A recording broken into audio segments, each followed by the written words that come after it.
It's a Thursday, October 22. This is the news on PBCJ. I'm Carol Francis. Jamaica's economy declined by 18.4% in the April to June quarter when compared to the similar quarter in 2019.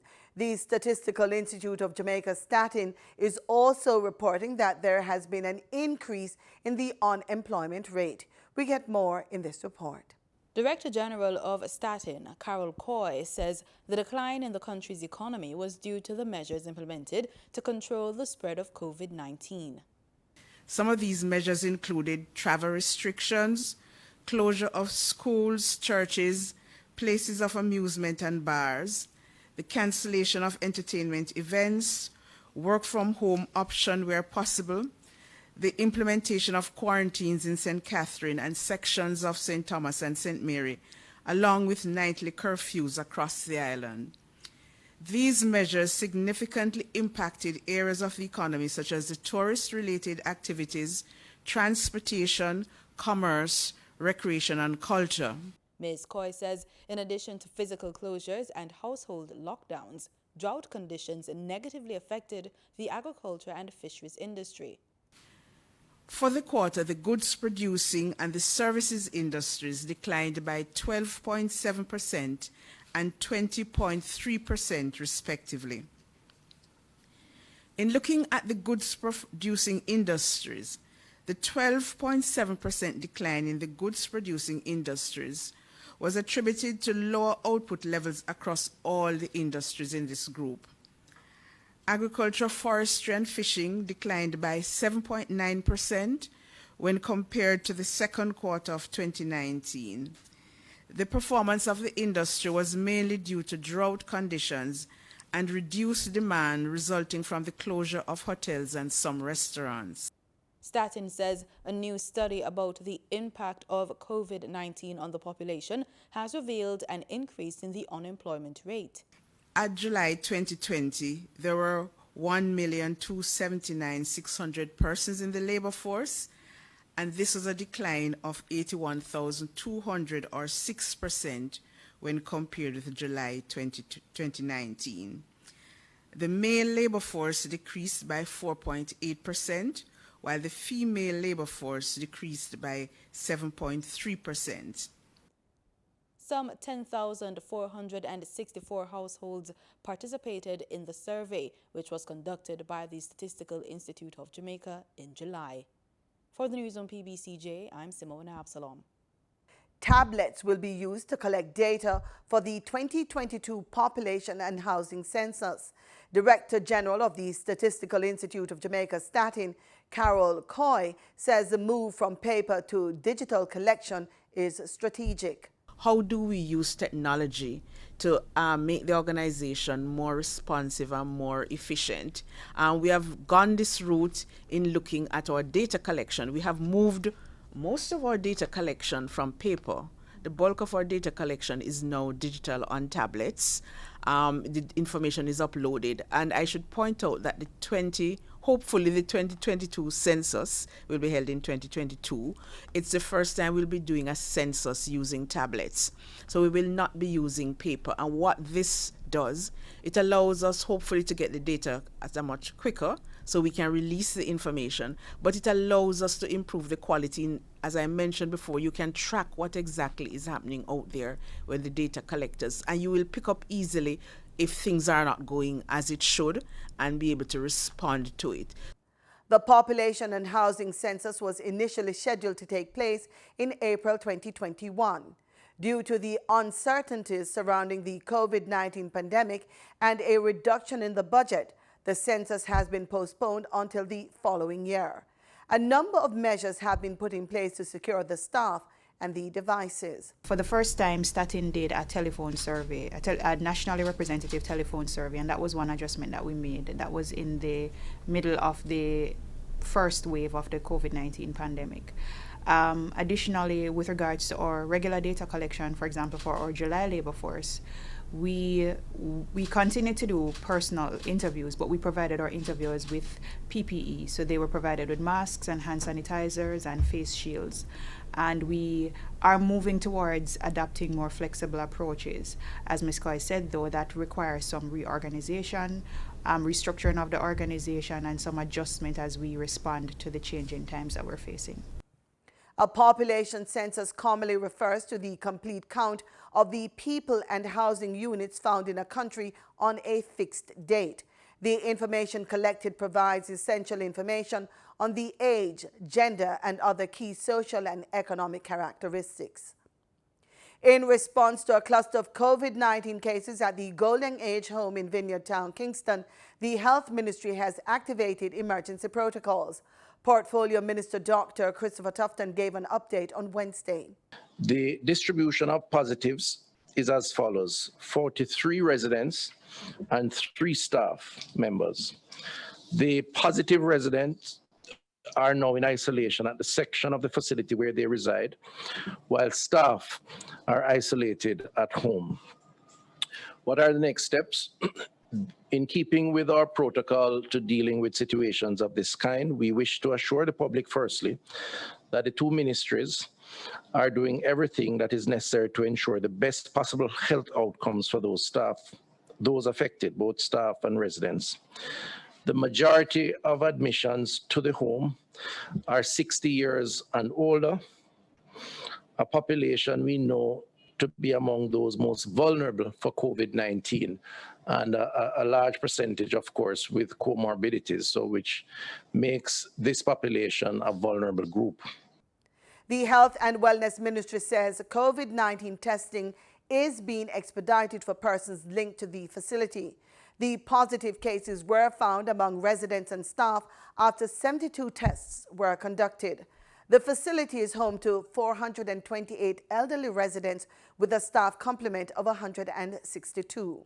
However, I'd like to assure the public that based on the collective response of the Ministry of Health and the Ministry of Local Government, so far, before this outbreak, we were only seeing cases, 5 cases throughout the 14 infirmaries across the country, where in the parish of Hanover, we had 2, in St. Elizabeth 2, and in St. Elizabeth 1, and in St. Thomas 2. All those persons who were confirmed positive cases, of the 5, only 1 still remains in the hospital. So it is clear that the protocols that we put in since March of this year have worked, but there is some slippage at Vineyard Town, and we are very concerned about it. Last month, the government modified the stay-at-home order restricting movement for citizens over 70 years old, coming down from 75 years.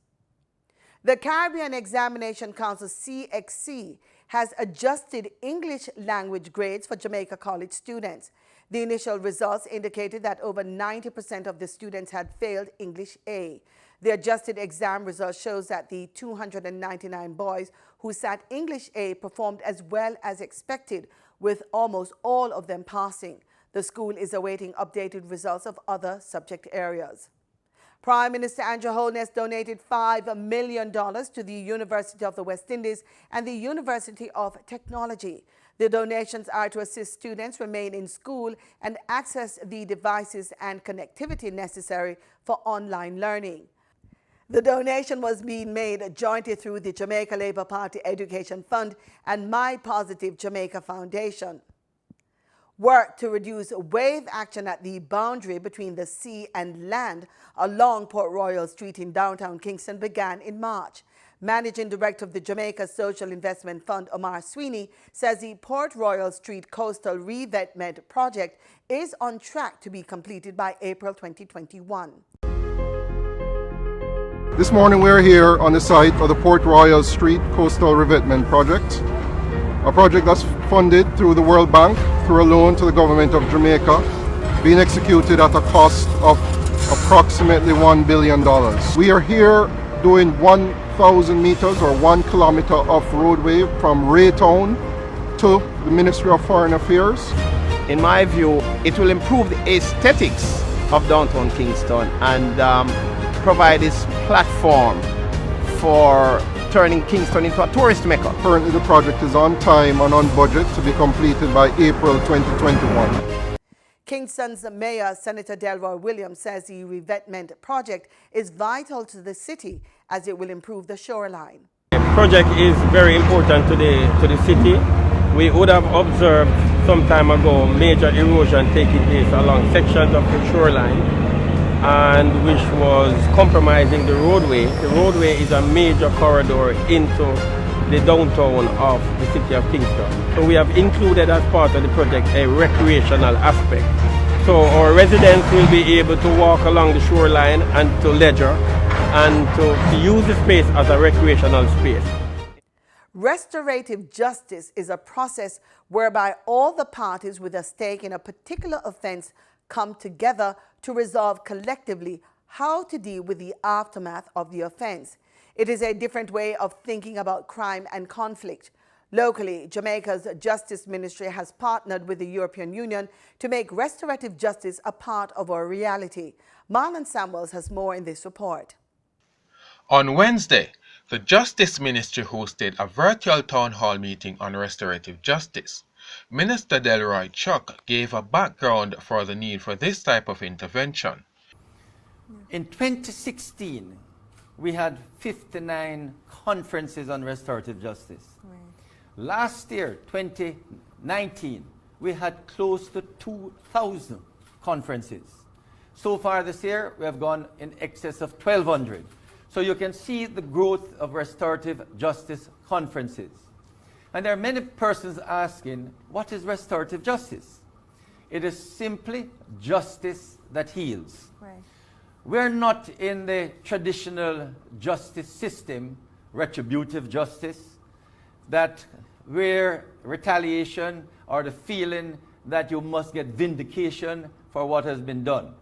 Restorative justice is about how do we settle disputes, conflicts, abuses, violence, crime between the offender and the victim. Head of the European delegation to Jamaica, Richard Bardia-Divinis, says the Union will continue to support the island's push towards this brand of justice. Here in Jamaica, the EU has always adopted a rights-based approach to contribute to justice reform, both as a means and as a goal of sustainable development. In 2016, the European Union signed an agreement with the government of Jamaica to provide budgetary support of 24 million euros, or about 4 billion Jamaican dollars, to improve the justice sector. Among the goals of restorative justice is to reduce criminal case backlog by diverting cases from the formal justice system and also resolving conflicts at the community level. This will take pressure off the justice system and bring healing to affected communities. For the news on PBCJ, I'm Marlon Samuels. Lisa Hannah Lake is officially in the race for the post of president of the People's National Party. Mrs. Hannah Lake was nominated as a candidate at the party's headquarters on Old Hope Road in St. Andrew. Mark Golding, who is expected to challenge Mrs. Hannah Lake in the November 7 election, is scheduled to be nominated on Friday. Time now for the business report with Gabriel Thompson. In Wednesday's trading session, the JSE combined index declined by 427 points to close at under 400,000 units. Overall market activity resulted from trading in 81 stocks, of which 23 advanced, 43 declined, and 15 traded firm. The junior market index declined by 56 points to close at under 3,000 units. Stocks advanced for Access Financial Services, Berger Paints Jamaica, and Caribbean Flavors and Fragrances Limited. Stocks declined for 138 Student Living Jamaica, 1834 Investments Limited, and Barita Investments Limited. Trading firm were Caribbean Assurance Brokers Limited, Derrimon Trading Company, and Pele Limited 8.25%. Wigton Wind Farm Limited ordinary shares was the volume leader with 9.6 million units, followed by Jamaica Broilers Group with 8.2 million units, and Sagicor Select Funds Limited Financial with 1.5 million units. Now for the foreign exchange. The US dollar on Wednesday, October 21, ended trading at $147.11.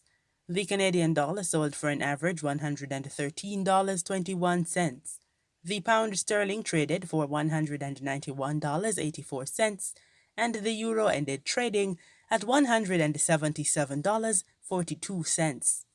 Oil prices ticked up on Thursday but struggled to fully recover from the previous session's losses when a buildup in U.S. gasoline inventories signaled a deteriorating outlook for fuel demand as coronavirus cases soar.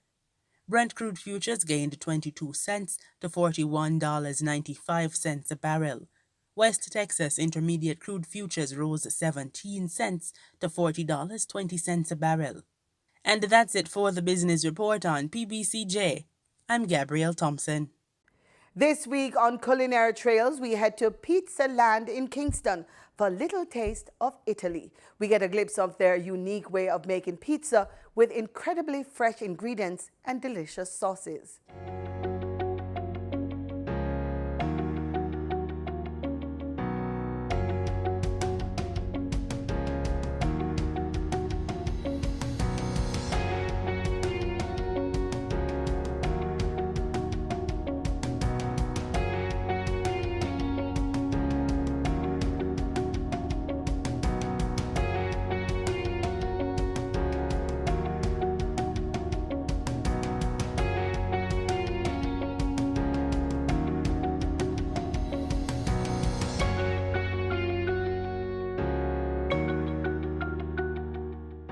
Pizza Land has been in Jamaica for a number of years. Originally owned by Italians, they decided to go back, unfortunately. So we saw the opportunity to take it up and make a purchase. I'm the manager over here. The general manager is Mr. Craig Bromfield. He's a Jamaican native, but he lives in the UK. We're keeping everything the same for now. Of course, we may integrate it with some Jamaican things, but for the pasta and the pizzas, there will be no change. So everything remains the same. We want to maintain an authentic Italian feel, which is why before they left, they trained my staff to ensure that we keep that same feel. So Jamaicans are used to food a certain type of way. Italians are basically everything fresh, herbs and spices. So we want to keep that feel here, and this is why we don't want to change anything. We have from pizzas, pastas, salads, sandwiches, we have breadsticks, we have gluten-free pasta, which is one of our best sellers. Okay, our gluten-free offering right now is just pasta. So gluten-free is, well, basically flour free from wheat and grains. So for persons who may have certain kind of illnesses, they can't digest gluten-free, so we offer that option. There are other things that you offer, including sandwiches. Yes. We have sandwiches. We also have vegetarian sandwiches as well, so no meat, no cheese. We do carry dairy-free cheese, but we're out of stock right now. So once you enter our store, you're greeted and you go straight to our sanitizing station. We are going to be mounting one on the wall, which would be a little bit easier, but we usually don't have a large crowd in here. Customers can call in their orders. We also are working on some delivery options. Our first one is Peckish, which we're now online with, so they can order there if they don't wish to come in. If they are outside for any reason and there's too much going on in the car park, they can call in and we can do a curbside delivery. Build our own pizza. We have a basic cheese pizza. We have two sizes. We have 9-inch and 12-inch for all our pizzas. They're all cut in 8 slices. So our pizzas, we have from meat, vegetarian, and seafood. We also have 2 specialty pizzas that we do with barbecue sauce and Alfredo sauce instead of the regular marinara tomato sauce.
We are located on Hope Road in Ligani Plaza, and of course we're looking to expand into other parishes. Pizza Land is an experience. You can't find Italy in Jamaica, and this is where you can get a piece of that.